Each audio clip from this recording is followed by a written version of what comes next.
Hi everyone, so we're here at New World Diagnostic Incorporated here sa Medituasan. And for today, we will be having the 24-hour ABPM or 24-hour ambulatory blood pressure monitoring. What? Bro, what are you talking about, man?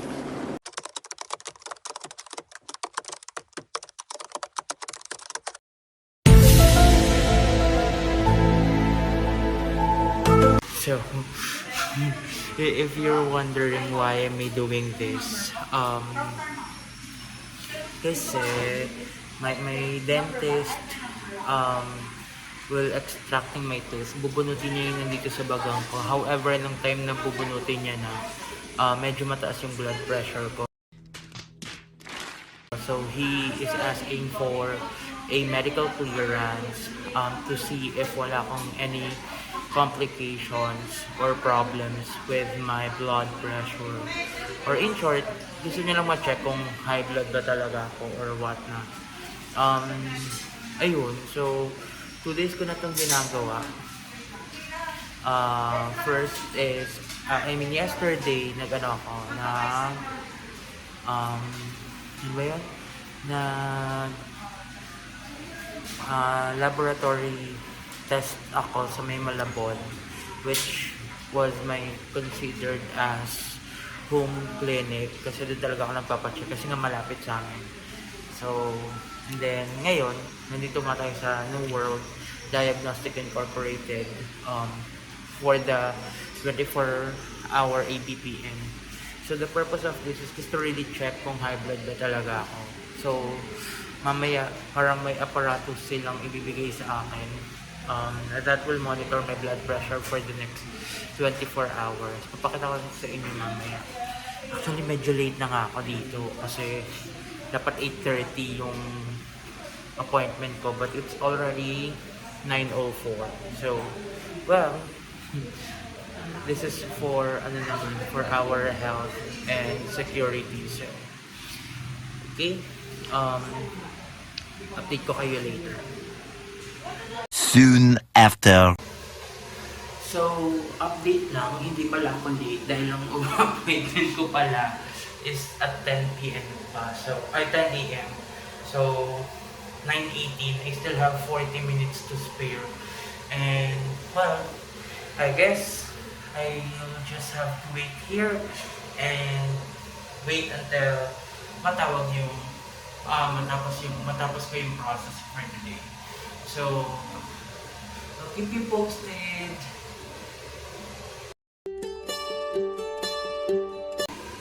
Okay, so we're done at naikabit na nila sa akin. So, ayan siya.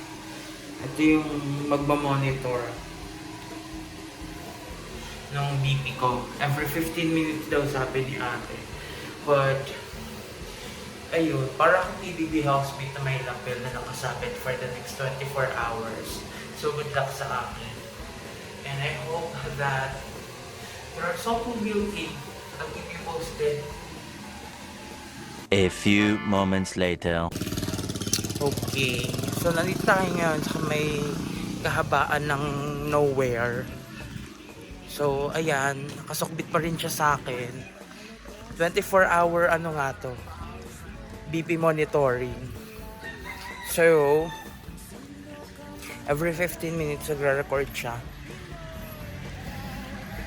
And as I walk here, automatic din siya talaga.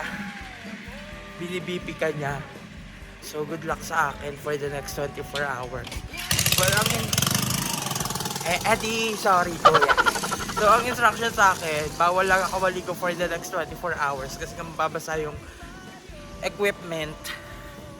Tapos, if any symptoms or may maramdaman akong kakaiba, I have to record it sa papel na binigay nila. So, ayun, ito. Kailangan ko nang gawin ang dapat kong gawin para hindi na ako lalabas once na pumasok na ako ng bahay. So, mamaya na lang ulit. Okay? 6 hours later. Okay, so I'm here na sa bahay. And, ayan, as you can see, nakakabit na siya. Enjoy. So, dream fulfilled. Isa na ako PBB housemates. Diba? So, ang pinagkaiba lang grabe ng mga housemate, ako, ang nakasabit sa akin instead ng lapel is yung pang BP monitoring. Pero ang kanila lapel.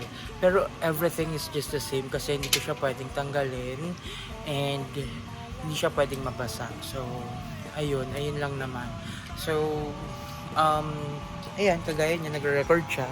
I don't know if you can see it. Ayan. Nagre-record siya. So, every 15 minutes, like what I have mentioned earlier, every 15 minutes, magre-record siya or magka-turn on. Hindi nga lang pwedeng masyadong magalaw kasi I noticed na ano siya, medyo sensitive. So, kailangan mong mag-ingat kapag nasa daan ka. Kasi kanina while I'm traveling, pabalik ng bahay, ayun nga, medyo nahihirapan siyang i-recognize, nag-error siya. So, I have to turn it off and then turn it off. So, basically, I have to restart it para lang mag-function ulit siya. So, but so far, as I'm noticing, medyo okay naman yung BP. Nasa normal rate naman siya. So, hopefully, maganda yung result by tomorrow. So, I'll keep you posted. Tomorrow for sure. Hi guys, good morning. So this is the day. It's already 10:20 in the morning. So this is the day that we will be returning the ABPM or the ambulatory blood pressure monitoring to the clinic. And actually medyo late na ako, so I'll book my ride now and then I'll give you an update later. Okay? So, samahan niyo ako kasi ipapalitan natin siya. Makakalabas na ang pinakabagong housemate ni Kuya. Alright, see you later. Bye! A few moments later. Okay, so naibalik na natin at tuluyan ng malaya ang isa sa pinakabagong housemates ni Kuya. Naibalik ko na yung ABPM and up to the very least point or up to the very last point, actually nagpipick pa rin yung BP ko. Maybe because of the coffee that I took this morning or before ako umalis. So well, sabi naman nila they'll email me the result after 3 working days. So let's just hope and pray for a good result. Tapos ayun, maybe what I learned about this, because for the past couple of weeks kasi I drank too much.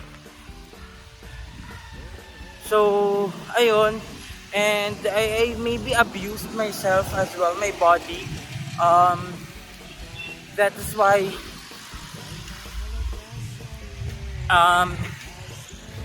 binalikan ako nung ginawa ko. So ayun, for those of you who's watching this video, please do take care of yourself. Mahirap, hassle, and also for those people who's depending on you. So please take care of yourself and yun, mag-ingat kayo palagi.